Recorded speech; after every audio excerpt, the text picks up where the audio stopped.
Daily. Taste the Daily. Agneeswaran sir, DMK அதிமுகவை எதிர்கொள்ள முடியாமல் பி டீம் சி டீம்னு சொல்லி அவங்கள வியூகங்களை வேற மாதிரி வகுத்துக்கிட்டு இருக்காங்க அப்படின்ற ஒரு கருத்தை சொல்லியிருக்காரு சார். அதை பற்றி உங்களுடைய பார்வை சார்? இந்த தேர்தல் அப்படின்னாலே வரக்கூடிய சட்டமன்ற தேர்தல் வந்து திமுகவுக்கும் அதிமுகவுக்கும் தான் போட்டி. தமிழ்நாட்டில் 63 கட்சி இருக்குது.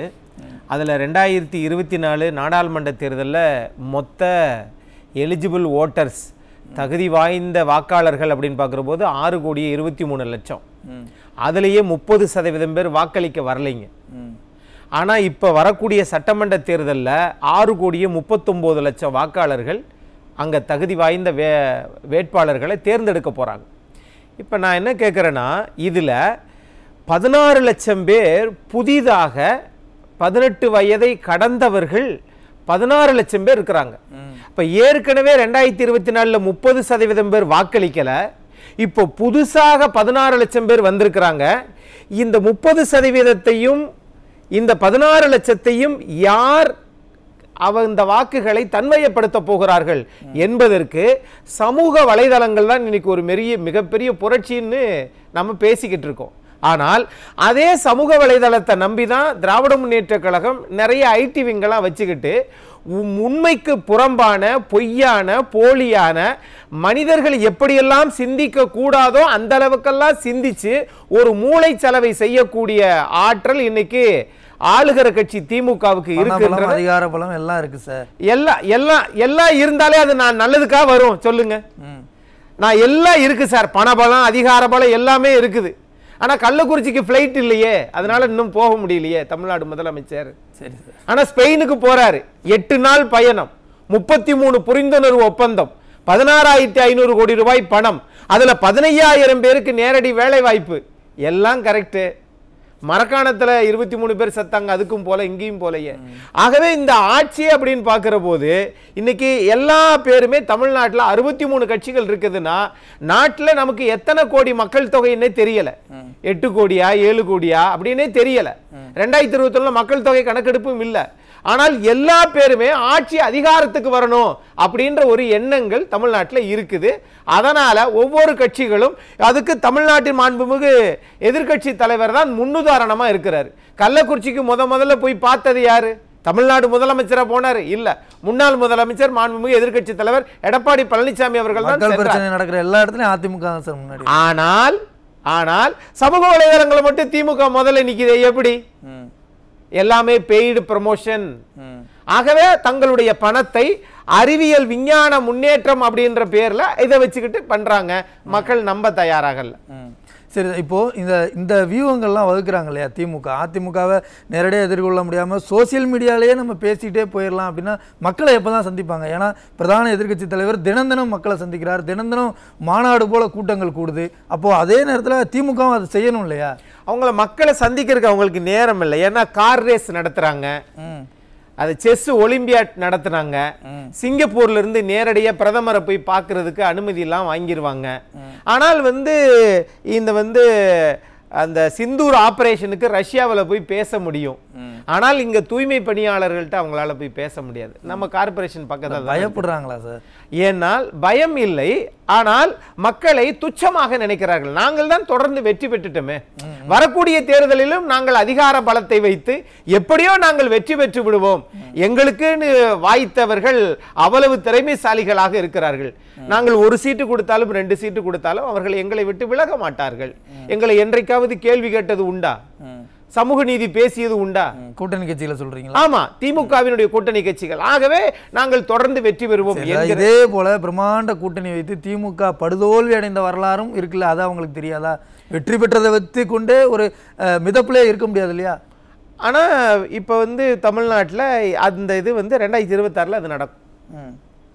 ஏன்னா எல்லா தரப்பு மக்களும் அவர்கள் மீது நம்பிக்கை இழந்திருக்கிறார்கள். அது அரசு தரப்பு, அரசினுடைய ஊழியர்களாக இருந்தாலும் சரி, மாணவர்களாக இருந்தாலும் சரி, விவசாயிகளாக இருந்தாலும் சரி, மாணவர்களில் கல்வி கடன் ரத்து இல்லை, அரசு ஊழியர்களுக்கு பழைய ஓய்வூதிய திட்டத்தை நடைமுறைப்படுத்தலை, இப்படி நீட்டு விலக்கு இன்னும் கொண்டு வர முடியாது அவங்களால.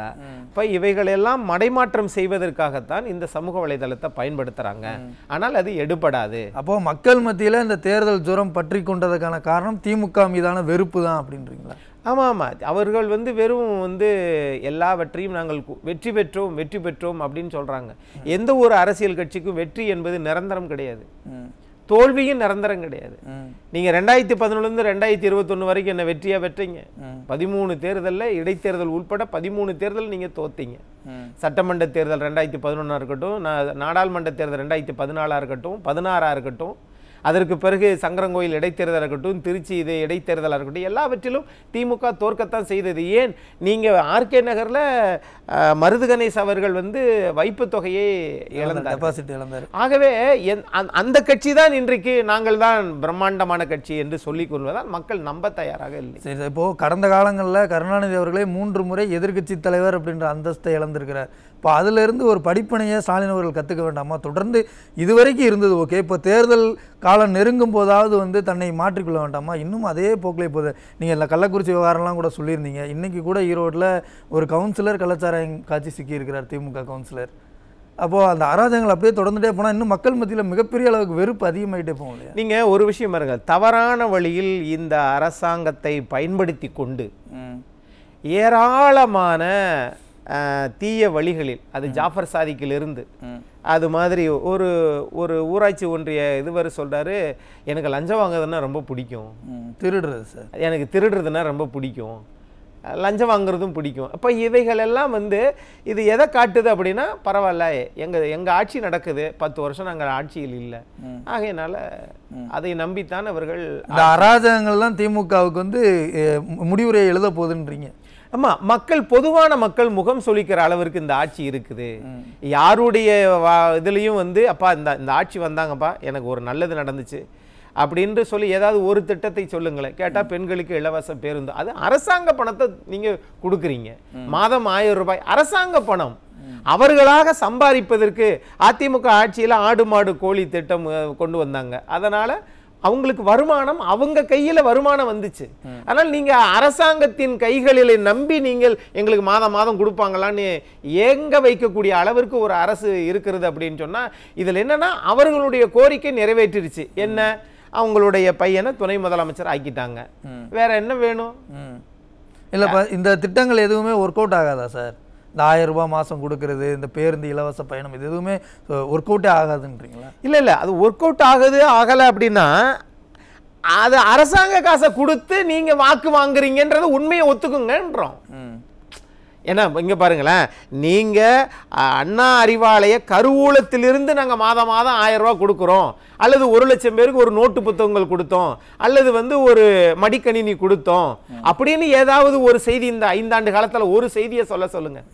அல்லது ஒரு தாய் தந்தை இறந்துட்டாங்க, அவங்கள அண்ணா திமுகவை போல அவர்களுக்கு அவருடைய பள்ளி கல்லூரி செலவை ஏற்றுக்கொள்ளுகிறது அப்படின்னு சொல்லுங்க. இது எல்லாம் ஆக்கப்பூர்வமான பணி. இது செயற்கை நுண்ணறிவுன்ற பேர்ல நம்மளால பனை மரங்கள் நட முடியாது, அது மாதிரி அரிசியை உற்பத்தி செய்ய முடியாது. ஆனால் செயற்கை நுண்ணறிவுன்ற பேர்ல இல்லாத ஒரு படத்தை போட்டு வெட்டி ஒட்டி நாங்கள் நல்லாட்சி நடத்துகிறோம் அப்படின்னு சொன்னா, நல்லாட்சின்றது பேர்ல இல்ல, மக்கள் வாழ்வாதாரத்தில் இருக்குது, விலைவாசியில் இருக்கு, கட்டமைப்பில் இருக்குது. இன்னும் பேருந்தே போகாத ஊர் கிராமங்கள் எத்தனை இருக்குது, மின்சாரம் இல்லாத ஒரு சிறு கிராமங்கள் இருக்குது.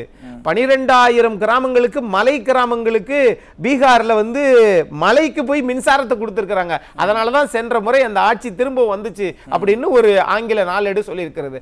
அதுபோல இங்க நீர் ஆதாரத்தை பெருக்குவதற்கு ஏதாவது இருக்குதா? ஒன்றும் இல்லையே. தொடர்ந்து பேசலாம். அக்னீஸ்வரன் சார், உங்களுடைய இறுதி கருத்தை மிக சுருக்கமா சார். அதாவது சார், தமிழ்நாட்டில் 5 ஆண்டு கால ஆட்சியில் 5 முறை வெளிநாடுக்கு போயிருக்கிறாங்க. அதை மாண்புமிகு எதிர்க்கட்சி தலைவர் கேட்குறாரு, நீங்கள் வெள்ளை அறிக்கை தாக்கல் பண்ணுங்கன்னா இது வரைக்கும் கொடுக்கல. அப்போ என்ன காரணம்? உண்மையிலே நாட்டு நலன் கருதி தான் போனீங்களா, இல்லை வேற என்ன? அப்படி வேற எதுவுமே இல்லைப்பா அப்படின்னா அது வெளிப்படையாக காட்டுங்க. ஒன்று, டிஜிபி சட்டம் ஒழுங்கை சிறப்பாக நடக்கிறது கரெக்டு, ஆனால் அது கரெக்டு, டிஜிபியே சிறப்பாக நீங்கள் தேர்ந்தெடுக்க தெரியலையே. அப்ப இதுக்கு முன்னாடி இருந்த சீமா அகர்வால் 1990 வெற்றி பெற்று வந்தவங்க, ஐபிஎஸ் பாஸ் பண்ணவங்க, வன்னிய பெருமாள், ரஞ்சித் ராய் ரத்தோர், இவங்கெல்லாம் இருக்கிறாங்களா? அவங்க 8 பேரை புறக்கணிச்சுட்டு 9வது இருக்கிறவரை ஒருத்தரை கொண்டு வந்து டிஜிபியை போடுறீங்கன்னா அதனுடைய நிலைப்பாடு என்ன? ஆகவே உச்சநீதிமன்றத்தில் ஒரு வழக்கு தாக்கல் பண்ணாங்க பஞ்சாபை சேர்ந்தவர் விகாஸ் சிங். அந்த வழக்குல தான் நீங்க போலியான பொய்யான விளம்பரத்தை சொல்லி நாங்க இது வந்தா நாங்க இது பண்ணிடுவோம் சொல்றீங்க பாத்தீங்களா? அதற்கு நிதி ஆதாரம் எங்கே என்று உச்சநீதிமன்றம் தேர்தல் ஆணையத்தை பார்த்து கேட்டிருக்கு. இவங்க ஒரு போலியா சொல்லி ஒரு வாக்குறுதியை சொல்லி நீங்க வாக்குகளை வாங்கிறீங்க. ஆனா ஆட்சிக்கு வந்ததற்கு பிறகு இந்த மாதிரியான ஏமாற்றுகிற வேலையை செய்தால் உச்சநீதிமன்றம் தேர்தல் ஆணையத்தை அந்த சின்னத்தை முடக்குவதற்கு பரிந்துரை செய்திருக்கிறது. ஆகவே தேர்தல் ஆணையம் தான் இது போன்ற நடவடிக்கை எடுக்கணும் அப்படின்னு தான் நான் பார்க்கிறேன். இது போல எல்லாத்தையும் சொல்லி திமுக 2026 ஆட்சிக்கு வரலாம்னா மக்கள் நம்ப தயாராக இல்லை. இந்த ஆட்சியை புறக்கணிப்பாங்க.